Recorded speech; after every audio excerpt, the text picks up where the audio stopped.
જામનગરના ધ્રોલની જીએમ પટેલ કન્યા છાત્રાલય આવી વિવાદમાં ધોરણ 7ની વિદ્યાર્થીનીએ મદદનીશ ટ્રસ્ટી જયંતિ કગથરા પર લગાવ્યો માર માર્યાનો આરોપ. વીડિયો સોશિયલ મીડિયામાં વાયરલ. દ્વારકામાં રોફ જમાવતા નકલી અધિકારીનો ભાંડો ફૂટ્યો. એરફોર્સ ગેટ પર ડોક્યુમેન્ટ અને આઈ કાર્ડ ચેક કરતા છતી થઈ ઓળખ. ડોક્યુમેન્ટ અને આઈ કાર્ડ ચેક કરતા છતી થઈ હતી ઓળખ. અમદાવાદની ગુજરાત યુનિવર્સિટીમાં મારામારી મામલે પોલીસે 2 આરોપીની કરી ધરપકડ. ભારતીય વિદેશ મંત્રાલયના પ્રવક્તા રણધીર જયસ્વાલે ટ્વીટ કરીને લખ્યું કે આરોપીઓ વિરુદ્ધ થશે કડક કાર્યવાહી.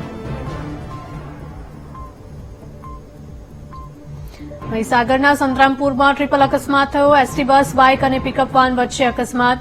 બાઇક સવાર પતિ પત્નીના નિપજ્યા મોત. જૂનાગઢના વિસાવદરના ભગલામ નજીક ખનીજ ચોરીનો પર્દાફાશ થયો.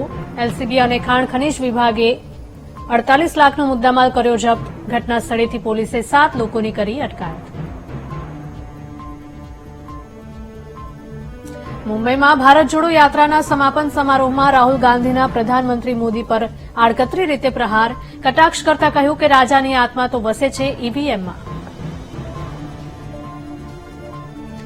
મથુરાના રાધારાણી મંદિરમાં દુર્ઘટના થઈ. લાડુ હોળી નિમિત્તે ભાગદોડ થતા 12થી વધારે શ્રદ્ધાળુને પહોંચી ઈજા.